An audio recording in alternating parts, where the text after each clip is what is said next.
నవ్యా అన్నయ్య అన్నయ్య నా బంగారు తల్లి కూర్చో. అన్నయ్య ఈరోజు డ్యూటీలో జాయిన్ అయ్యావు కదా, స్టేషన్ ఎలా ఉంది? మా స్టేషన్కే బ్రహ్మాండంగా ఉంది. వాస్తు బాగున్నట్టుంది. రౌడీలతో స్టేషన్ కలకల్లాడుతుంది.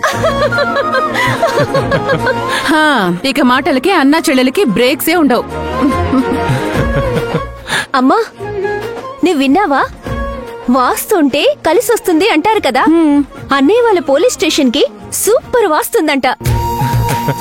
అందుకే స్టేషన్ అంతా దొంగలు రౌడీలతో నిండిపోయిందంట. సరే సరే, అన్నయ్య స్నానానికి వెళ్తాడు, నువ్వు వెళ్ళి గేజ్ ఆన్ చేయు. సరే అమ్మా.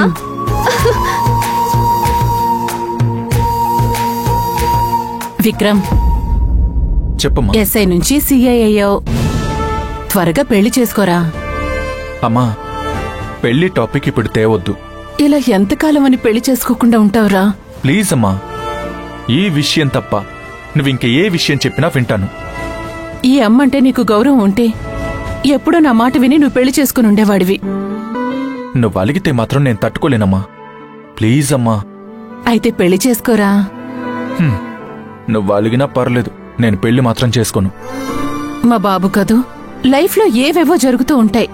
జరిగాయి కదా అని కొన్ని కొన్ని శుభకార్యాలకి దూరంగా ఉండకూడదురా. చూడు, నీకు నవ్యానే కరెక్ట్. నవ్యా, అమ్మా నవ్యా. వస్తున్నా అన్నయ్య. ఏంటన్నయ్యా? ఈరోజు మార్నింగ్ నుంచి ఈవినింగ్ వరకు నీకేం జరిగిందో చెప్పనేలేదు.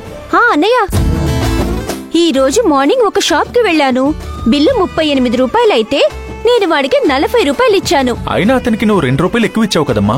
కదా, వాడు తిరిగి ఆ 2 రూపాయలు నాకు ఇస్తాడేమోనని చూస్తుంటే వాడు ఇవ్వడం లేదు. అంటే అతనికి ఆ 2 రూపాయలు లెక్కే లేదనమాట. ఏ షాప్ వాడో చెప్పమ్మా. వాడి మీద ఏ సెక్షన్ లో కేసు పెట్టాలో నేను చూసుకుంటాను. ఓవా, 2 రూపాయల కోసం అతని మీద కేసు పెడతారా? నేను ఊరుకుంటానా అన్నయ్య? ఆ 2 రూపాయలు వసూలు చేసి మరీ వచ్చాను. Wow, super, your a good girl. Ramya పాపం ఉదయం అనగా వెళ్లి కేసులని అవని ఇవని అలిసిపోయి వచ్చాడే, వాణ్ణి డిస్టర్బ్ చేయకు. విక్రమ్, నువ్వు వెళ్ళి స్నానం చేసిరా, డిన్నర్ చేద్దు గాని. సరేమ్మా. అన్ని పెద్దవేషాలు. చాలే ఊరుకోవే.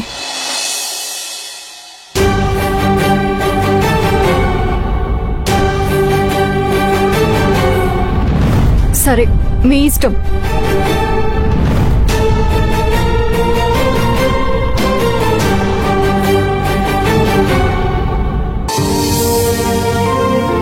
నైట్ మంజుతో అనవసరమైన టాపిక్ మీద ఆర్గ్యుమెంట్ జరిగింది. పాపం తను హర్ట్ అయినట్టుంది.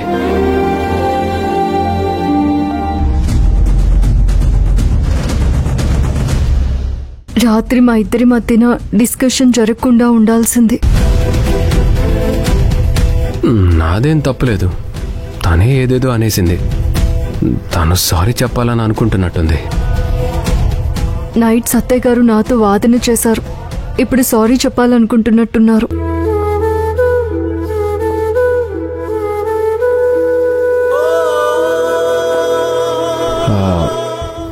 మంజు, రాత్రి ఏదేదో అనవసరమైన టాపిక్ జరిగింది.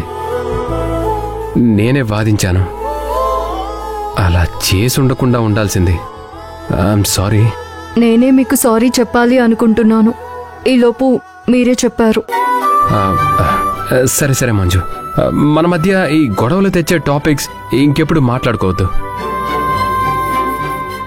మీరు బాగుండాలనే తప్ప నాకు కూడా వేరే ఉద్దేశం ఏముంటుంది? సత్య, ఆ రాహుల్ గడి తెలుసు కదా? తెలుసమ్మా. వాడికి మనం 30 లక్షలు వడ్డీకిచ్చాం. వాడు వడ్డీ కట్టడం లేదు, ఫోన్ చేస్తే ఫోన్ కలవడం లేదు. అడుగుదామని వెళ్తే వాడక్కడ ఉండడు. నువ్వు వాడి దగ్గరికి వెళ్ళు. వాడు ఊళ్ళోకి వచ్చాడంట. వడ్డీ మాత్రం వసూలు చెయ్యి.